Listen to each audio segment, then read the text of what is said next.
Hey, what's up, everybody? This is Charles Sebastian, and welcome you guys to another episode of the DREAMERSPRO show, where we cover everything from sports, hot topics, classic debates, entertainment, and we give you guys a fresh perspective on things and how we see them. So let's get straight into this topic here. So, as you guys know, there was a lot of spin that took place this summer when it started to become clear that LeBron's and the Lakers' relationship was coming to a close. And then ultimately, the Lakers went in and gave Austin Reeves that big paycheck, and then shortly after that, the news came out that LeBron has decided to move on from the Lakers, right? And a lot of people ran with it. You saw people on ESPN running with it, various publications running with it, but they all knew that they were lying. They all knew that they were lying through their teeth. They all knew, right? And many of us were calling it out at the time, like, hey, this is not true. The Lakers moved on from even Rick Bucher, right? Rick Bucher, who has a lot of credibility, he was saying that wasn't the case. The Lakers had already moved on from him. So yesterday I saw a show from the basketball show, and he actually brought up this audio that I was unaware of, where essentially Ramona Shelburn of ESPN, who actually focuses on the Lakers specifically, was on the Rich Eisen show. And they were talking, and then this whole situation came about where they were talking about kind of the end of LeBron's time with the Lakers. And Ramona Shelburn said, no, this thing had been over with 2 years ago. It wasn't that he left the Lakers. The Lakers had already made it clear that they were done with the relation. This is someone that covers the Lakers specifically. And I'm like, finally, we can put an end to this nonsense, because these people are constantly trying to spin it and make it seem like, no, he left them, when in reality, that was never the case. But before we even get into her comments, today's video is brought to you by our sponsor, Kachava. Now, before we continue, let me tell you something. This year, I got serious about taking care of my body, my training, my nutrition, all of it. Nothing extreme. I just wanted to take better care of myself. But my days get busy between work, moving around, taking care of my daughter, trying to go to the gym, buying groceries. Life fills up fast. And when it does, nutrition is the first thing to fall apart. I would skip meals, grab whatever was easy, and feel it by the afternoon. Then I started using Kachava's new travel pack. Just one packet gives you complete nutrition ready for life to go on. Plant-based protein, fiber, greens, vitamins, probiotics, omegas, electrolytes, and more. No artificial flavors, no sweeteners, no soy, no gluten, no preservatives, and no animal products. All the nutrition my body craves in one delicious shake, packed to go. It keeps my energy steady all day, and more importantly, it actually tastes amazing. If you have been meaning to take better care of yourself, this is the easiest place to start. Take your daily ritual with you. Go to Kachava.com and use code DREAMERS for 15% off your first order. That's Kachava, Kachava.com, code DREAMERS.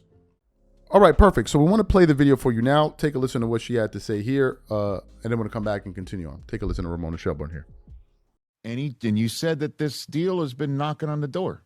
Is there any connection between LeBron leaving and wanting no piece of this and him no longer being on the Lakers?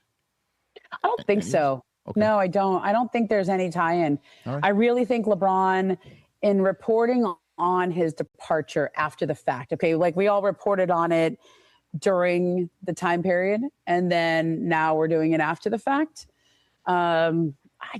I really think he was done with the Lakers after that last game. I don't think there was anything they could have done differently, except for maybe give him an extension last year or give him a third year on the first extension he signed. He did a 1-and-1. I think he wanted 3 years.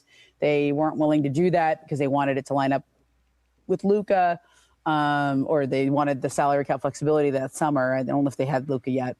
But I think that fate was sealed last August. I think that I really do. Now looking back on it, I think that was all done.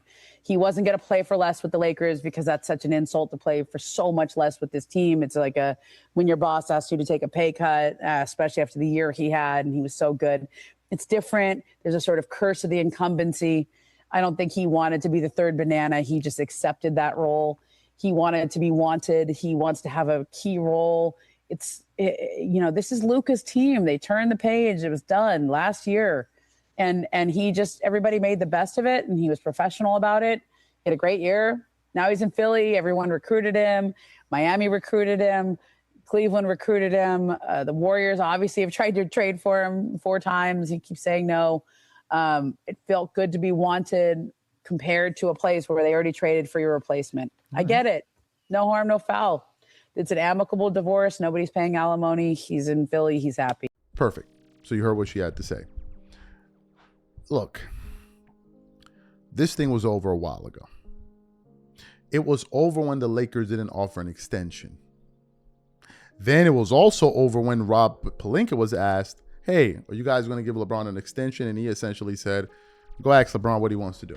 Saying if he wants to retire, we'll be happy for him to retire as a Laker. But apart from that, we're moving on. Excuse me. Then we get to this offseason, and the Lakers don't offer him a contract. The Lakers were ready to move on. They were ready to move on. They had seen 8 years of it. And I think regardless of however he played in the playoffs, they were ready to move on. Even though he helped the team get past the first round, maybe in LeBron's mind, he thought, hey, I've done enough to deserve a max contract. I was able to lead the team out of the first. The Lakers said no. They had already made their decision, which makes me feel like it's something that Luka also wanted. I think Luka looked at the situation and said, look, man, this is not what I have envisioned for myself. Not that you guys want us to win. You know, I was traded here against my will, but if I'm going to be here and you guys are serious about competing for a title, this is not the kind of roster that I want. So they went down a different path in terms of roster construction. So I also think behind the scenes, this is not something that Luka was eager to be a part of. If I'm being honest with you, I don't think he would. I don't think this is what he wanted. Right? I think that he wanted a different team that they're building. And we got some other news we're going to get to a little bit later, depending on when you're the order of today's shows that you're watching. But that was it. The relationship had run its course. I also think that the fan base had kind of seen enough at this point. I think the Laker fan base were like, man, we're tired. I remember seeing Keyshawn Johnson last time he was on TV with Paul Pierce, and he's like, yeah, we don't want LeBron back for another year. He was like, no disrespect, but it's like, enough is enough. They have had enough. It just wasn't the right pairing. Maybe if LeBron had chosen a different city, maybe things would have been different, but they had seen enough. And I think that given the fact that they had already lost in the playoffs in round one against the Minnesota Timberwolves in 5 games, those guys aren't going to win again. And that trio of him, Luka, and Reed, it just wasn't going to work. It wasn't going to work. And frankly, I don't think LeBron fans wanted him to be on the team any longer.